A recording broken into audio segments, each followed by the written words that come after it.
My phone buzzed on the nightstand like an angry wasp, and at first I thought it was the alarm to get up. I picked up the phone and blinked at it as I realized that it had stopped buzzing and I was supposed to have another hour to sleep, because it wasn't the alarm, it was a text notification. You have a delivery scheduled. I frowned at the phone as I looked at the sender. It was just a series of numbers, letters, and symbols that looked like someone had rolled their hand across the keyboard. Certainly not a phone number or an online store that I had ordered something from. Super weird, which meant that it was probably a scam. A foreign prince was going to send me a diamond if I would only send money first. Sure thing. Still, there was always the possibility it was legit. I hadn't ordered anything out of the ordinary, but maybe somebody was sending me something as a surprise. My birthday was next month, after all. The chances seemed low, but the idea still got enough inertia that I hadn't deleted the message, the way I usually did with spam. Instead, I closed my phone and drifted back off to sleep. When I woke up to the alarm a bit later, I found myself checking for another message. I felt a bit disappointed that there was none, and that, in turn, made me feel a bit dumb. Shaking my head, I went back and deleted the first message, and by the time I got out of the shower, I had forgotten about it almost entirely. That afternoon, I was eating a sandwich at my desk when my phone jumped in my hand. I had been scrolling the internet, but now the top of my screen was filled with a new notification. I tapped at it and slowly sat my sandwich down as I read the full message. You have a delivery scheduled. Delivery time will be 12:45 p.m. Please be prepared at that time. What the hell? Rereading the message, I pondered it. Who gives that specific of a time? And please be prepared for what? Hey, Becky? I knew she was over there. Just like me, she never took a lunch break. Yeah. I stood up and leaned over the cubicle wall as I held out my phone. Have you ever gotten a delivery message like this? She took my phone and studied it for a moment before looking up at me. Her gray eyebrows arched. No, I don't think so. Think it's a hacker or something? I shrugged. Who knows? Probably some kids sending people odd messages as a prank. Becky gave a little laugh and went back to looking at her computer as I sat back and stared at my own little screen. The sender name was different this time, right? Still a mix of stuff that made no sense, but with more letters than before. Frowning at my phone, I debated just deleting it again. Still, something with the new message made me feel a bit excited, a little worried. No doubt it was just a mistake or an automated phishing scam, but for the moment, it was making my day a bit more interesting. So, even though I knew it was a waste of time and against my rules on responding to sketchy internet shit, I decided to text back. Who's this? What is being delivered? I didn't order anything. I chewed the rest of my sandwich robotically as I played on my phone, trying to pretend like I wasn't just distracting myself while I waited for a response. I finished watching a video about an orphaned raccoon or something when I noticed the time. It was already getting close to 1:30. I needed to get back to work, and if something was delivered, I wouldn't be home until after 6 anyway. But my guess was I'd probably be looking at an empty porch when I got there. My phone buzzed about an hour later. It was my mom asking if I was still coming over this weekend. I was starting to type an answer when my phone shook again. It was a response from the mystery sender. You will see soon. Okay, so this is either someone being creepy or someone I know doing some kind of practical... A shrieking sound began tearing across the office, and for a moment I had the panicked thought that this was what was coming, that this sound was some terrible thing screeching and wailing as it clawed its way toward me. Then I heard Becky's voice over the noise and I looked up. What? It's the fire alarm. Come on, we have to go down the stairs. Glancing back down at my phone, I caught a final glimpse of the last message before my screen went dim. I stuffed the phone in my pocket as I went with Becky and everyone else out of the office and down the stairs to the lobby of our building. It was a slow process, made slower because I got in front of Becky in case she stumbled and went to fall. I knew she had trouble on stairs, and I didn't want her going so fast trying to keep up that she would wind up with a broken neck over what was probably a stupid unannounced drill. But when we stepped out into the lobby, I could already see fire trucks pulling up through the front windows. Something was actually going on after all. I heard anxious murmurs around me as we were ushered by security through the doors and told to cross safely to the other side of the street until they could give us more information. We did as we were told, and within a couple of minutes, we were clustered on the far sidewalk like penguins huddled together on a lonely ice floe. There were probably 50 or 60 people out there, and I realized with some surprise that I didn't recognize most of them. I'd worked in the building for over 5 years, and I hardly knew anyone outside of the guards and people on my floor, and most of the ones I did know was only in passing. It made me feel isolated and unfriendly, and in other circumstances, I would have encouraged myself to do better and be more social, but surrounded by so many people in such close quarters, all I could think was, my phone buzzed. Delivery completed. Checking my phone's clock, I saw that it was exactly 2:45 p.m. I went over to my email to see if there'd been any delivery-related messages, but there was nothing. Looking up, I saw a cop approaching. He looked tired and wary as he drew near the crowd. I could tell by his expression that something bad must have happened. All he told us was that there had been a fire and that it had been put out, but there was an ongoing investigation of the scene. Due to this, the office was going to be closed the rest of the day and possibly tomorrow, and we should call our supervisors in the morning for further updates. You know, they pulled a few people from the crowd a minute ago. I looked around and saw Becky looking at me. What? Those cops. They pulled a few people out a few minutes ago. You were looking at your phone, but I think they got people from the 10th floor. I bet they're questioning them about something. I shrugged. I don't know. Laughing, I added, better them than me, right? I'm heading out. Nodding distractedly as she looked after the retreating officer, Becky said, Don't forget your box. I stopped still and turned back to her. What box? She pointed behind me. That box. Didn't you bring it down with you? It's got your name on it. You know I didn't have any. She was right. There was a small cardboard box sitting on the sidewalk right behind where I'd been standing. Where did that come from? Did you put that there? Becky let out a laugh. Did you see me with the box on the way down? I scowled at her. Did you see me with one? She frowned and shook her head. No, I guess not. I was paying attention to the stairs mainly, but I don't remember it. I just noticed it a minute ago. It has your name on it, so I figured I must have just overlooked it. Her eyes widened. Think this is your mystery delivery? Yeah, maybe so. I picked up the box gingerly. It wasn't heavy, but it definitely had something with weight to it inside. I wanted to open it then and there, but it was taped up, and people were already moving toward the nearby parking deck that our office validated. I went along with the herd, hurrying to the 3rd floor deck, where I hopped into my car and cut the tape with my house key. The thought that this was a bomb, maybe some extension of some act of terrorism or vandalism in the building, fluttered across my mind, but I pushed it away. Why would someone target me, of all people? And it wasn't like I wasn't going to open it. I had to know what was in there, right? So I opened it, and it wasn't a bomb. It was a camera. Small and black, the digital camcorder seemed expensive and nice, though I hadn't used anything other than my phone to record video since I was in college, so I was no expert. But nice or not, it was a weird gift to send me. I wasn't some big recording guy, and even if I was, I wouldn't lug around a camera to do it. It was then that it struck me that the camera wasn't in a box or package of its own. It was literally just stuck down in a plain cardboard box. So it was a used gift, or was there something on it already? I tilted the box back and forth, making sure that there was nothing else in there before reaching my hand in. The camera felt cold against my palm, and it took me a minute to find the tiny power button on the side of it. It had one of those tiny flip-out screens, and I figured that was the best way to see if it worked and if there was already video on it. There was. Just one video. 59 seconds long. It showed a woman going into what looked like a small computer or server room in an office that looked similar to my own. The door was pulled shut behind her by an unseen hand, and when the shot pulled back, it was clear something had been wedged to keep the door from opening again. If she'd had more time, the woman might have beaten on the door and yelled. If she'd had more time, she might have called for help and said that someone was squirting something under the door because I was watching the tip of some black container being pushed against the bottom of the door and squeezed repeatedly.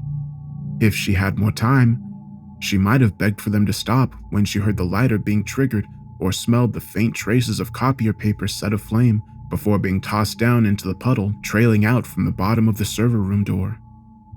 But she only had 15 seconds to react to the door being shut and wedged, some accelerant being sprayed into the room, and the room being set alight.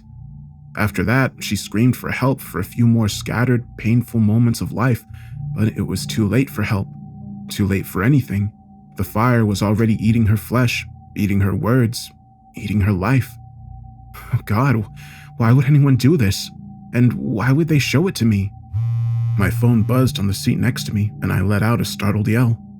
I didn't want to pick it up, but I'd need to anyway. I had to call 911.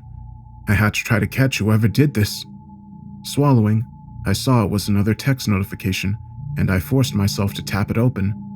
You have a delivery scheduled. 911, what's your emergency? I got this package. There was a fire or something at the building, and I was... Sir, I need you to slow down for me, okay? Do you feel safe where you are right now? Yes, I don't know. I think so. I'm in my car. Okay, that's good. So take a breath for me, and then try to tell me what's going on. I work at... It's the building on the 12th floor. A little while ago, the alarms went off, and we had to go outside, and then we were told by the cops that the office was closed. There was some kind of investigation going on. Yes, I'm pulling up dispatch logs and seeing the call went out earlier. Sir, if that's the only reason you're calling, then rest assured that... No, listen, please. Just listen. I started getting weird texts this morning saying I had a delivery coming. I hadn't ordered anything. They kept getting weirder, kind of creepy. Then we were all outside after the fire alarm. I find a package addressed to me. I open it up, and there's a camera in there. There's video on it that looks like someone being trapped in a room and burned alive. It looks like it happened on one of the floors of my office building. That sounds very upsetting, sir. You say that you watched this video? Yeah, it was terrible, but yes.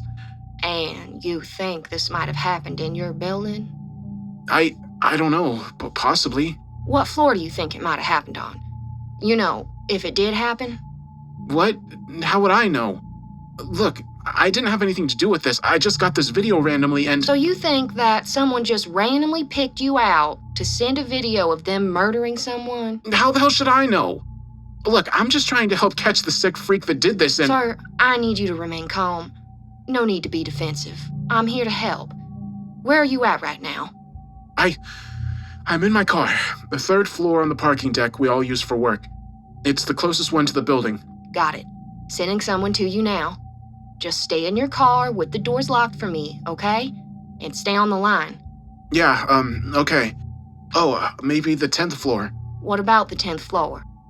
My friend Becky said she saw people from the 10th floor being pulled out of the crowd by the cops. So maybe if this video is from today, it happened on the 10th floor.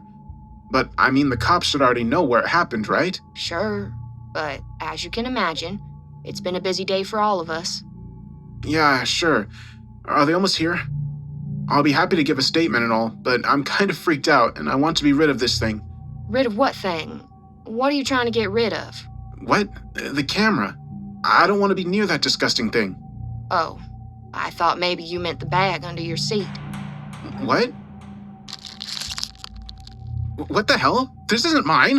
What isn't yours, sir? I need you to talk to me. There's a bag under my seat with gloves in it. I opened it up. It smells really bad. What is this? Did you plant this in my car? Sir, you're growing hysterical. Please remain calm. Nah, you're in on this. You're trying to frame me or something. What are you talking about, sir? You asked about the bag under my seat. How did you know there was a bag under my seat? Sir, I didn't say that. You must have misunderstood me. I know this is hard, but I can assure you, no one is trying to frame you for anything. I don't know what's going on. I understand. I'm here to help. What was it you said you found again? A bag. There was a sandwich bag with rubber gloves in it. I opened it up and it stinks. Does it smell like carbon disulfide? What? How would I know that? Sorry. Does it smell like rotten eggs? Yeah, I guess. Look, I sealed it back up and put it on the seat next to me. I'll have my fingerprints on it, but I swear I didn't put it there. I've never seen it before. I understand. Please remain calm and remain on the line with me. Someone is almost there. Okay, well, Wait. My phone buzzed. Just a second. It's another message, like the other ones. It says delivery completed. I think I need to go. I can drive to the police station or something. Sir, please remain where you are. It shouldn't be much. Someone's coming up now. Good. Stay on the line with me, please. Shit, it's not a cop. It's Becky. Can I get out and see what she wants? Please stay in the car, sir. But it's just my friend. What? What are you doing? What are you... No! What the hell? Sir, what's happening? Oh God, no. What the fuck? Sir! You've got to help her. Oh God, she has to be dead. But you have to come and try to help her, please. Becky, oh God. Sir, I need you to talk to me. Please tell me what's happening. Becky, my friend from work, she came up to my car and pulled out this black thing. It looked like the thing the killer used on the video. She squirted something on herself and set herself on fire. She's not moving anymore. So you're saying your friend Becky from work just came up to your car and set herself on fire? Am I hearing you right, sir? Yeah, why the... Yes, she did. I understand. Do you see anyone else around? No, but I need to go somewhere. I can't stay here. Sir, you're now at an active crime scene. Please do not move or leave the area. But Oh no. What is it? I just got another message. It says, you have a delivery scheduled. God, why is this happening to me? How about now, sir? What? How about now what? Do you feel safe now? Do you often find that you, think that people are plotting against you? I looked across the steel table at the man sent to evaluate me. He had been there less than 5 minutes, and I could tell he was already anxious to have this over. Not because he was afraid of me. I was handcuffed to the table, and I was bolted to the floor. No, he wanted to be gone because this was a waste of time. I had a strong feeling he'd already made up his mind before he came into the room. The problem was, I didn't know what that meant. Was he going to say I was sane and turn me back over to the police? Or was he going to say I was crazy and keep me locked up in this place? Either way was bad, but I wasn't sure they weren't preferable options to being out there in the world. So I was honest. No. Not until last week when I started getting those weird text messages. The doctor pursed his lips as he glanced over his paperwork. Ah, yes. These delivery messages that you said you received both before and after the, incident at your workplace. I tried to keep the irritation out of my voice. It wasn't an accident. Some poor woman was murdered on the 10th floor, and no, I didn't know her. I worked on the 12th floor. And no, I didn't kill her. I was sitting in my office when it happened. The man raised his eyebrows slightly. No need to get angry, Mr. Jacobs. I am not your enemy. I'm merely here to evaluate you based on, your behavior and comments to police when they apprehended you. That and, well, the series of events that appear to have unfolded around you. I closed my eyes and took a deep breath before responding. Look, I know how this sounds, okay? A woman dies, gets killed in my building, and then my coworker is found burned to death outside my car in the parking garage. I told the police what happened when they got there, but they still took me in. Checked my car and found the bag with the gloves in them that had whatever chemical was used to burn them, I guess. I don't know. Carbon disulfide.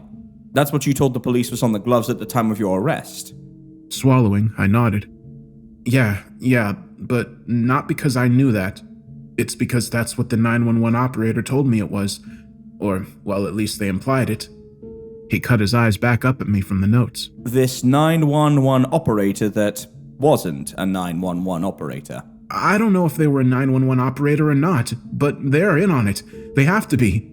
The things they were saying, the stuff they knew, they or somebody planted those gloves in my car. Sitting the notes back on his lap, the doctor looked up at the ceiling. But you say you did call 911. Clenching my fists, I nodded. I did, but like I told the cops earlier, after Becky did what she did, I hung up on them. I was going to call someone else, try to find another number for the police or something, when I noticed that my phone was wrong. Your phone was, wrong. I sighed. Look, my phone, I've had it for over 2 years. It's a little banged up, but I've taken good care of it. Only thing is, a month ago it fell out of my pocket when I was getting out of the car. I thought it was broken, but it was okay, except for a little place on the back where the plastic is rough now. It's hard to see, but it would always poke me when I held my phone a certain way, bugged the shit out of me. But when I was searching for another phone number to call, I was also thinking about how I could have gotten that crazy person instead of 911. Had they messed with my phone? So I checked. That spot on the back was gone. That's when the police came up to my car and ordered me out. I tried to tell them that it wasn't my phone, that it had been swapped out for one they could control, but they wouldn't listen. I had started staring at the table as I spoke, and when I looked up, my stomach sank. The doctor was smiling thinly at me. So, to be clear, according to you, you've been getting strange messages on your phone. A woman in your office, in your building, is murdered by arson. A few minutes later, you get a video of that murder. A few minutes after that, a woman you've worked with for years comes up to your car, douses herself with something similar to what was seen on the video, and lights herself on fire. And this occurs while you are talking to a mysterious person who is in on it after trying to call 911. When the police arrive, you are in a car with gloves potentially used in these crimes talking about how your phone is not your phone. You are then arrested, and after being interviewed, you become irate. They give you a sedative and send you here. Does that pretty much sum it up? I shook my head. I know how it all sounds, but check my phone. That phone. It should have at least some text messages on it, and you should be able to see that I was on the line with 911 for several minutes. The doctor frowned at me. The problem is that they have checked. There is no indication that you got any text messages like you describe, and there is no record on your phone or otherwise of you making any calls to 911 or any other number that afternoon. In fact, the only evidence we do have are things that point towards you being involved. There's no sign of any conspiracy, no proof that you are being framed, just you and the people dying around you. Picking at his pant legs, he went on. I'm not here to interrogate you, Mr. Jacobs, only evaluate your mental stability. The version of events you have described is, frankly, fantastic and unbelievable. What I have to determine is if this is a product of genuine mental health issues or simple malingering. He stood up. To that end, we're going to do a series of tests this morning, assuming that is still necessary after you are shown what has been found. Someone is here to see you. With that, he knocked on the door and stepped out. As he left, a frail-looking older woman stepped in. Her eyes rimmed and shining as she looked at me. Mom? Wally, are they treating you okay? She looked so painfully old and thin as she moved over and sat down across from me, a small brown sack clutched in her left hand. I reached forward as much as I could, and she took my hands with a warm squeeze. Not being mean and feeding you okay? I nodded, and tears filling my eyes. Yeah, my head hurts from where they drugged me, but otherwise I'm okay. But, Mom, you've got to help me. I didn't... My words died in my throat as she raised her hand. Her face was full of pain and sadness as she shook her head slightly. No, honey. Don't lie like that, not to me. She lifted the sack from her lap and sat it on the table. I've already seen the video you made. I felt my tongue going numb as I looked between her and the sack. I had no idea what she was talking about, but it was obviously very bad. Mom?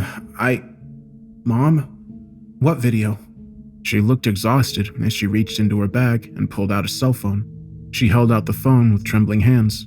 They said I could show it to you. Said it might make you see that you're caught, that you can stop lying. I saw my own hands shaking as she passed the phone to me. You take it, I can't watch it again. A video was already queued up, and I could see from the pause still that it was me in my apartment. But I'd never taken a video like that. What the hell was this? My heart thudding, I hit play, and I saw myself confessing.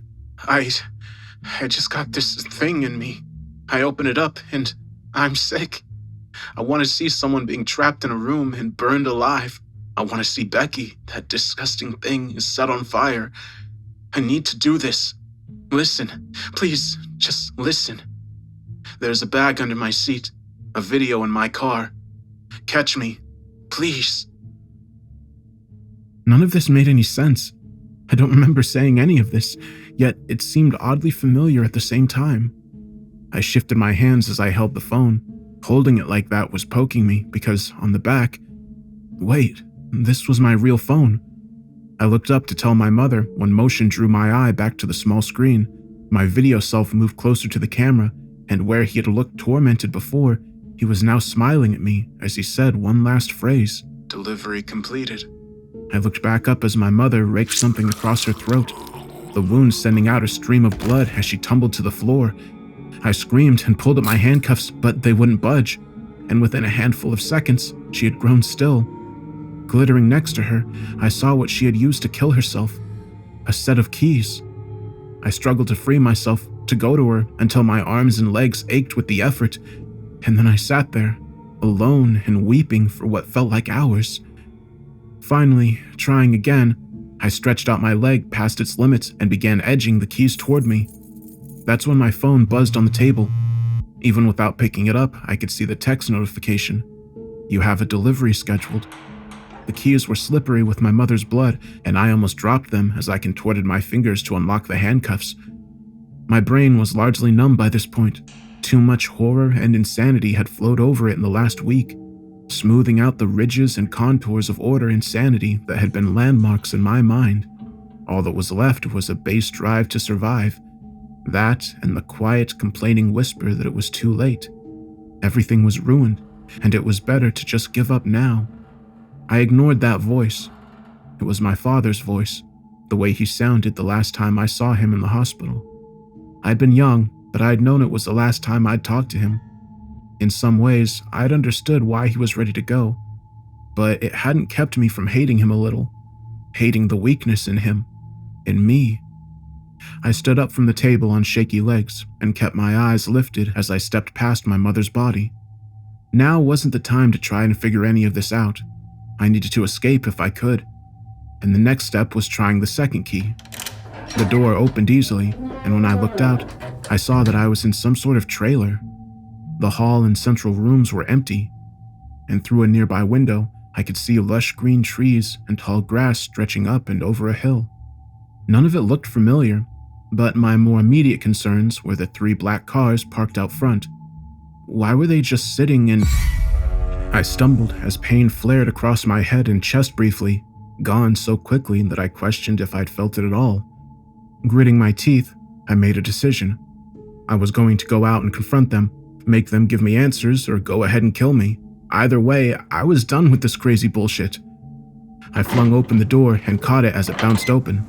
Squinting against the sunlight, I braced for yelling or fists or gunshots. Instead, there was only the sound of car engines running and a distant animal cry that I didn't recognize.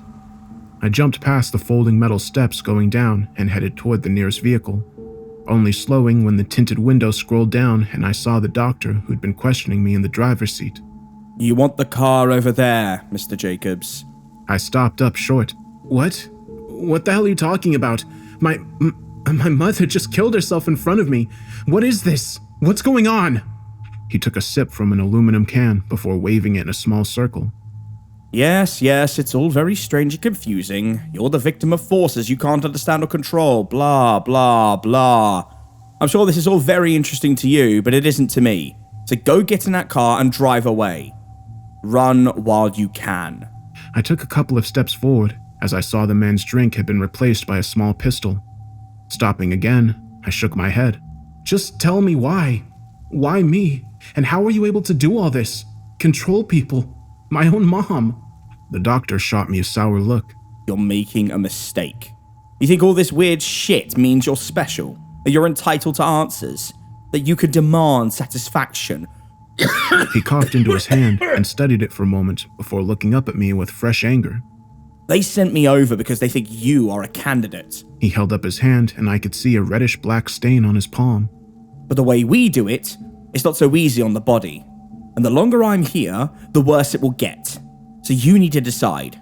Are you going to get in the car and drive away, or am I going to empty this gun into you right fucking now? I felt another flash of pain across my chest and stomach, doubling me down over with a gasp. I held up my hand as the pain passed, forcing the words out as I lurched toward the car he'd pointed out. I'm going. The doctor smirked. Good call. You've got a 2-minute head start. Better make the most of it. I froze. Head start? Before what?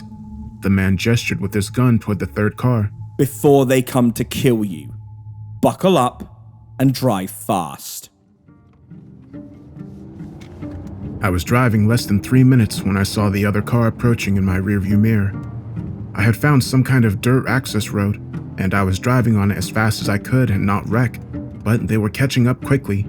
I looked around again for signs or some other indication of where I was or where I could go for help. So far, there had been nothing, no buildings or other cars or people. But there was a paved road up ahead, and just before it, a small white road sign with an arrow pointing right. Glancing in the mirror, I saw that they were less than 50 yards back now. I looked again at the approaching sign. What language was that? Russian, maybe?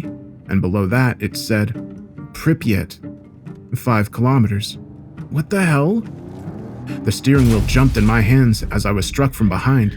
I gripped the wheel tighter and steered into the blow as I pumped the gas and made a wide turn onto the paved road. Turning around to look, I saw that.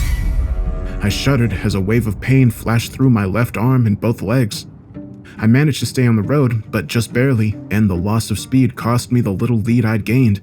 They were coming again, and they'd reach me before I got to whatever town this was up ahead. But dim hope stirred in my chest as I saw the first silhouettes of buildings in the distance. Maybe I could make it after all. I glanced back in time to see them barreling toward me, a man hanging out of the back window with a gun of some kind. What the hell? Did they turn me loose just to try to kill me? Is this all just some sick joke to them? No, I needed to stay calm. Think slow and act fast. They wanted me angry and scared. They wanted me to run. I had to stop giving them what they wanted. So I stopped. Slamming down on the brakes while popping the parking brake sent the car skidding a little, but I held it straight enough that when they slammed into the back, they hit head on. New pain flashed across my chest, but this time it was from the seatbelt cutting into me from the impact. It hurt, but looking in my side view mirror, I could see I hadn't gotten the worst of it. The gunman had been ejected and flung against some nearby tree like a rag doll. And as I opened the door, I heard a wall of pain from somewhere in the car behind me. I had the vague worry that I might be shot or run over as I walked away from the accident, but it was just the small, whispering voice again, telling me that it was over, that it was okay to quit. It was the same breathy, tired voice that had once told me that I was the man of the house now, that I had to take care of Mom and Rocket, that I had to be strong. I had to be strong while he gave up. Wiping at my face with the back of my hand, I limped forward. I kept hoping for a car or some people, but there was no one. It was strange. Things weren't dirty and didn't look abandoned, not exactly, but as I entered the town, I could tell that the buildings were old and hadn't been lived in for years. I had 2 more shivers of ghost pain, but they faded fast, and I found I was growing used to them, strange as that seemed. I considered exploring the buildings, searching for a phone or something, but instead I kept to the main road, followed it through the town and to the woods on the other side. The road was better maintained, and I had already seen signs that let me know where I was headed. Chernobyl nuclear plant. There would be someone there, even if it was just a guard to keep tourists at bay. My stomach lurched as I saw another black car rolling out from between the trees to my left. This would just never end, would it? I had died and gone to hell or something. That was the only thing that made sense. This was all just endless, insane punishment for something that I had done that I couldn't remedy. My phone, my real phone, buzzed in my left pocket. I had forgotten I even had it until then. Cursing my own stupidity, I dug it out, intent on calling someone or anyone for help before they took me again. I froze when I saw I had a new text notification. Delivery complete. I looked back up to see a young woman approaching me. She met my eyes without smiling and stuck out a small brown envelope. When I took it, she returned to the car and sat watching me. I wanted to throw it away, refused to open it, but I was so tired and used up, too tired to fight or rebel any longer. I just needed answers, or for it to end. So I tore open the envelope and found a small digital recorder inside. When I hit play, a deep voice crackled out from its small speaker. Hello there. I know you've been through a lot, lost a lot, and no doubt you want answers. You want this over. You want your life back, right? After a pause, as though the recording expected a response, the voice continued. Well, the good news is that if you're hearing this, you are special. And because you are special, I'm willing to give you everything you want. Answers, peace, your happy, normal life back. How does that sound? Another pause, and then, Crazy, right? I know. But I assure you it's true as well. All you need to do is go with the nice lady in the car. She'll drive you to a place nearby that's, well, it's special too. You do what they tell you when they tell you to, and you'll get sent to me. The keys are doing what they say and being willing to do them. For our methods to work, you have to be willing. Understand? And you may be asking yourself, what if I don't want to go with the strange lady? What if I want to run or fight? I say to you that those are fair and reasonable responses. Unfortunately, unlike the scenarios you've faced in the last few days, this one doesn't have branching paths or built-in chances for your continued survival. There are currently 2 snipers trained on your position. If you do anything other than go and get into that car, your time in this little experiment and your time on this planet will be at an end. As with all things, the choice is yours. Hope to see you soon. I had started looking around as I listened to the recording, trying to see if I saw a glint of glass or metal from a nearby shadow. But of course, I saw none. I didn't doubt what the voice said anyway. After all I had seen, a couple of marksmen ready to kill me seemed almost mundane. Clutching the recorder, I walked to the car and got in. Do you know what the date is? Not really. July 22nd, maybe? I've been drugged and chased, and they put me in that thing, and, well, I don't know what I know anymore. The woman frowned at me. That's the point of these initial assessment questions. Travel via the bowl can lead to disorientation and confusion, even dementia. We need to see how well you're able to function before starting any orientation. I shrugged. Okay, July 22nd, maybe? Very well. Mother's name? I felt anger flare in my chest. You know her name, you fucking murdered her. Or caused her to murder herself. I felt tears burning in my eyes. You know what you did, even if I don't. Sir, I had nothing to do with the death of your mother. Please tell me her name if you remember. Teresa, okay? Teresa Jacobs. Good. And your father? Freddie Calhoun. The woman raised her eyebrow. But you go by Jacobs. I nodded. My stepfather's name. He adopted me when I was 10. My dad was already dead by then. I see. Name the first American president. John Hancock. A pause before nodding and holding up 3 fingers. Okay. How many fingers? 3. Look, I'm fine. Just tell me what— Sir, we're almost finished. Count backwards from 10, please. 10, 9, 8, 7, 6, 5, 4, 3, 2, 1. Good. Have you had any strange mental lapses in the last few weeks or months? Mental lapses? Yes. Blackouts, amnesia, an inability to recall how to do a particular task, or specific words, anything like that. I frowned. No? Wait. I thought this was just checking to see if I was okay from whatever that big bull thing was. This is an initial assessment of all relevant matters. Have you had any strange sensations in the past few weeks or months? Unexplained tingling or hallucinations, or phantom pains? Leaning forward in my chair, I resisted the urge to grab her. I was unrestrained for the moment, but the austere and vaguely medical feel of the plain room we were in gave me the impression that restraints were available if I decided to act out.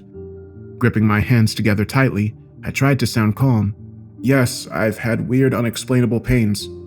It started yesterday before you people put me in the bowl. She nodded. I see. What is your name? I clenched my hands tighter. Lady, I'm not fucking crazy. I just want answers, or for this to stop. Something, not this bullshit. Her expression didn't change as she waited. My name is Wally. Wallace Thomas Jacobs, or Wally Thomas Calhoun. You pick." Making a final note on her chart, the woman stood and headed to the door. It was another hour before the door reopened, and a tall, solemn-looking man entered the room. He brought in a tray with cups and what looked like coffee, and a plate piled with donuts. Offering me a small smile, he sat them down on the nearby table.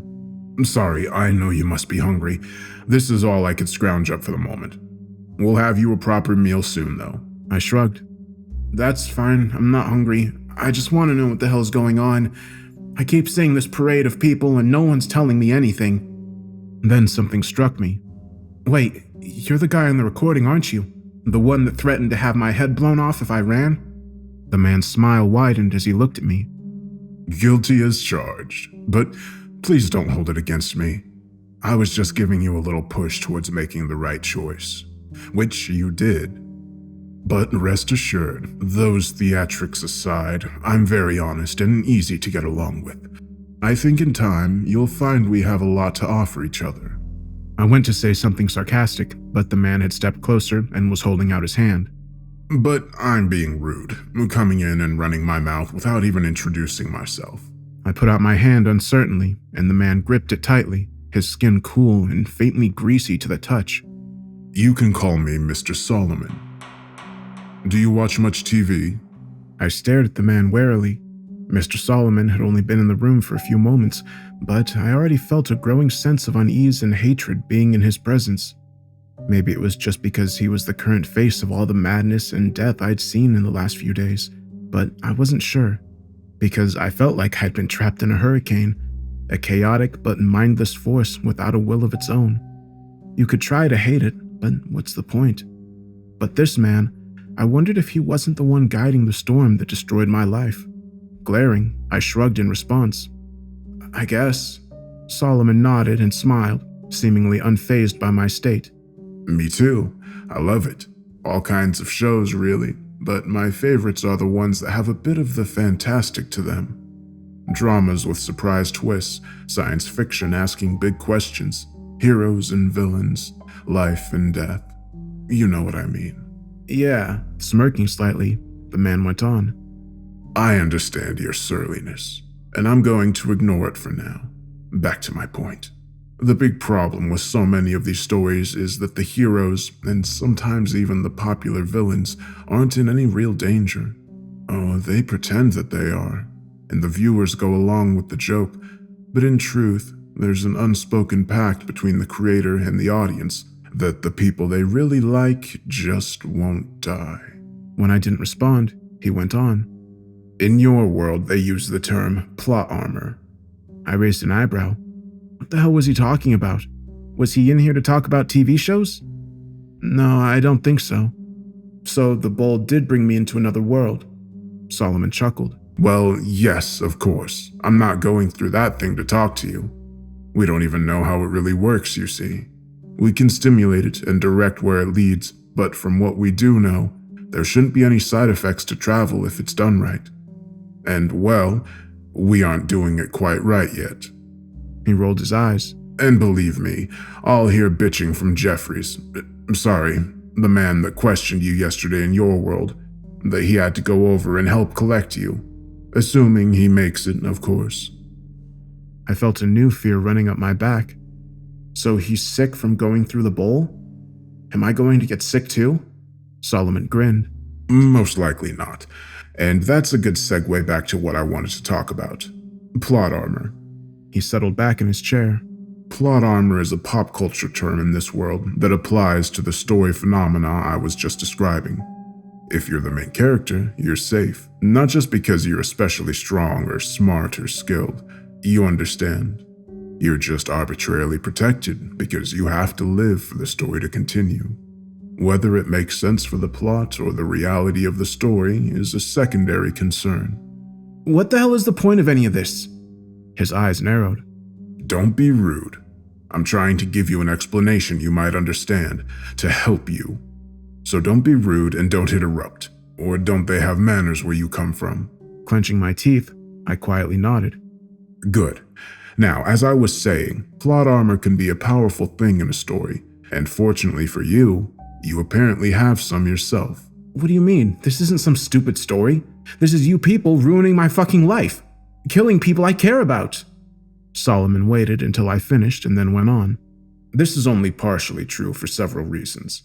I mean, no, it's not a story, but the principle is the same.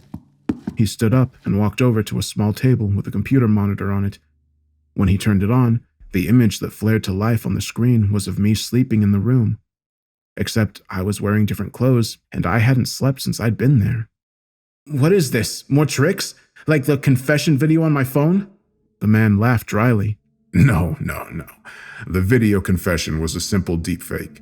We actually pulled all the words you say in that video from your 911 call last week. Recut and modulated, of course, but simple enough. This, he gestured back to the monitor. This is something much more interesting. The image started moving, and I noticed that the same monitor was present in the video, playing some other movie while the man that looked like me slept. It was hard to tell from far away, but it seemed like that movie was of a woman in a bedroom. You are now aware of the fact that there are multiple worlds. What you may or may not have guessed is that there are infinite versions of this reality, or close enough to infinite as to make the distinction meaningless. This video was taken a few months ago, and the man in the video is named Thomas. I looked back from the video to Solomon. Thomas? Like my middle name?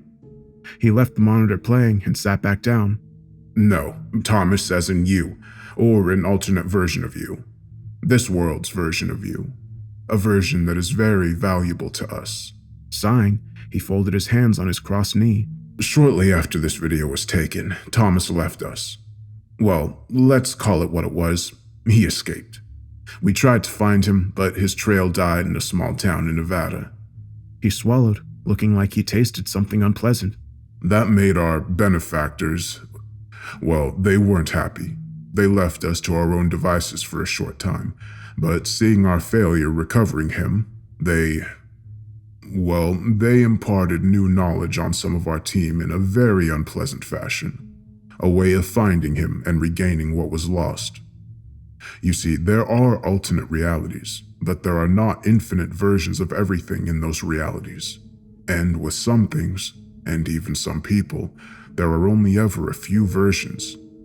We call these things and people primes. There are benefits to being a prime. They tend to be luckier than average and live long lives, but nothing that remarkable. Well, there are a few notable exceptions. But the point is that the universe just seems to protect them a bit better.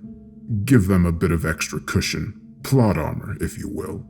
And that plot armor gets stronger the fewer versions of a particular prime that are left.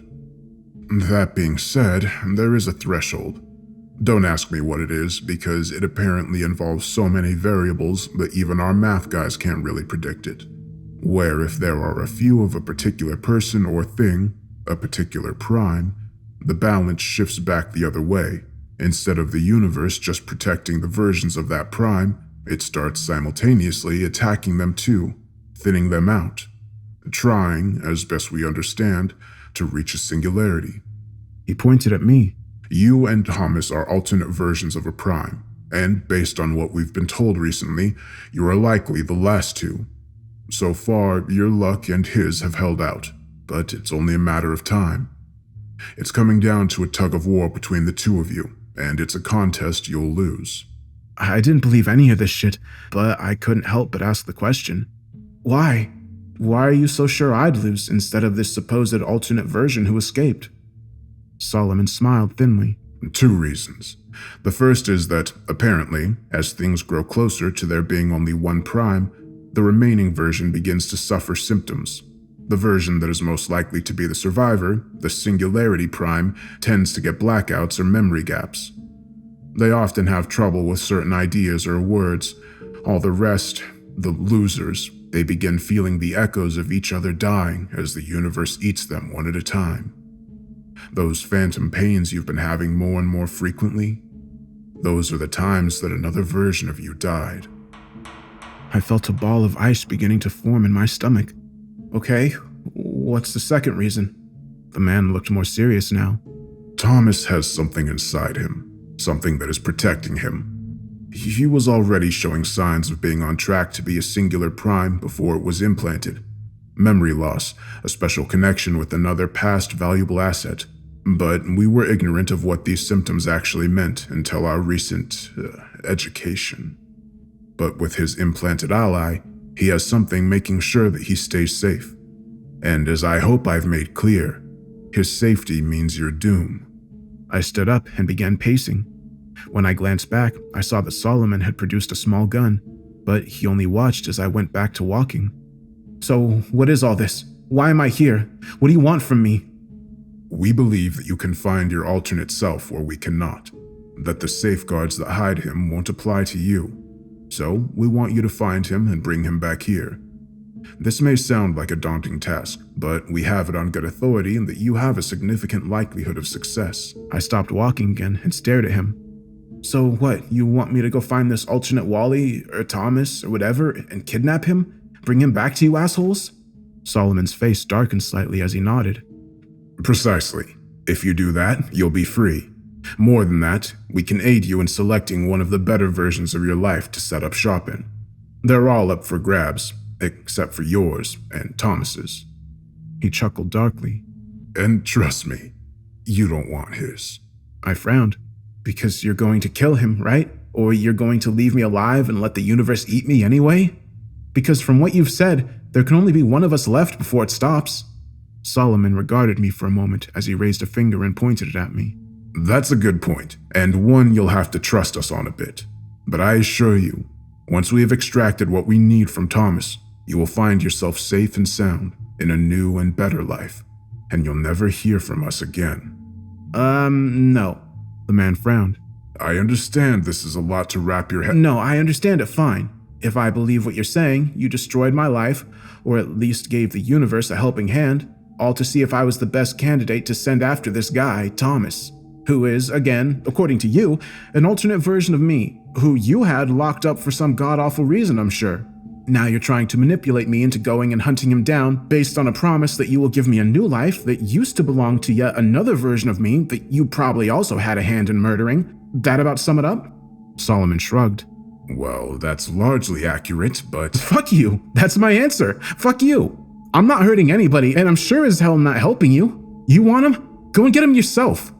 Solomon's face went pale with what looked like a combination of fear and anger.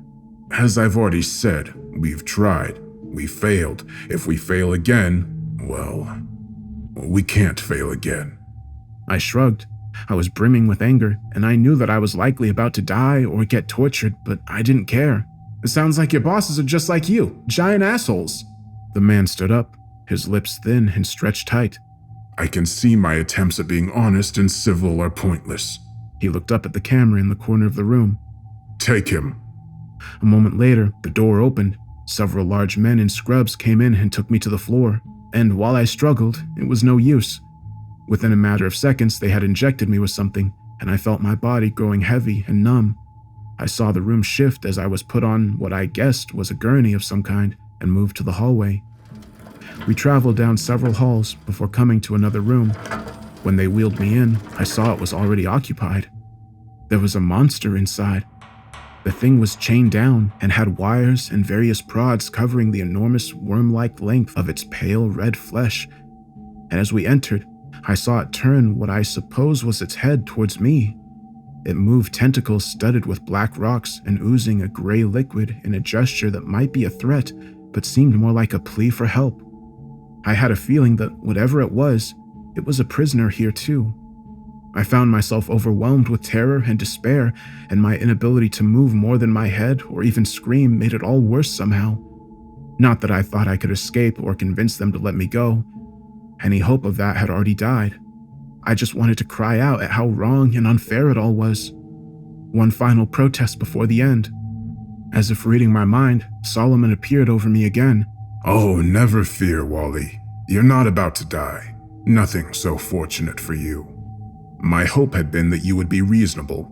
Willing participants are always preferred in our line of work, but since you won't listen to common sense, we'll have to change your mind for you. He gestured in the direction of the monster, filling the far half of the room. This big fellow is from Iceland. Well, not originally, I suppose, but that's where we got him. He looks pretty terrible, but even in his diminished condition, he still has a very special gift. The man smiled at me coldly. He can destroy and create memories. It's not my preferred method for gaining your cooperation, but desperate times and all that. I saw rather than felt him pat my shoulder. You just lay back and relax. Trust me, a few days with him, and you'll feel like a new man.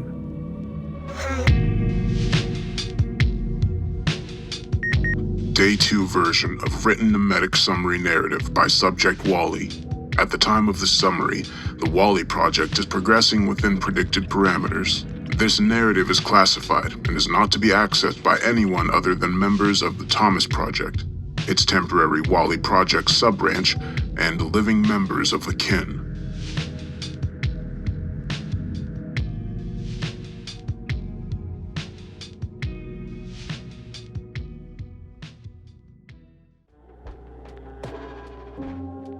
Alright, so what are you all thinking about these stories so far? I think this one's really interesting because it expands on the universe by telling a story about an alternate version of Thomas from the Room story. I'm really curious to see what's going to happen in the last one. That one's called The Ghost Tree. That one's a little bit longer. That one's going to be about 2 hours long, and it does have a lot of shifting perspectives, so I'm not exactly sure when it's going to be out. I'm hoping within a week, but we'll see. But I'm really curious to see what all your theories are on the universe and why, these things are happening. I need to go back and reread the story about the woman trapped in the room because I don't really remember the specifics of it, but one thing I wonder is why exactly Solomon and them want to either locate the tree or just do what they're doing. I'm sure it will be explained in the Ghost Tree, but I guess my theory is that maybe they're actually the good guys and they're trying to prevent some sort of, multiverse collapse. Also, I'm wondering if this one is going to lead directly into the events of the Ghost Tree just because it kind of ends on a cliffhanger of what's going to happen next. I would say that it isn't necessarily a cliffhanger because that could really be all there's supposed to be for this one specific character. I'm guessing he's going to pop back up in the next one, but we'll see. But yeah, that's my thoughts on it. I'm really curious to see what you all think. And with that said, have a good day.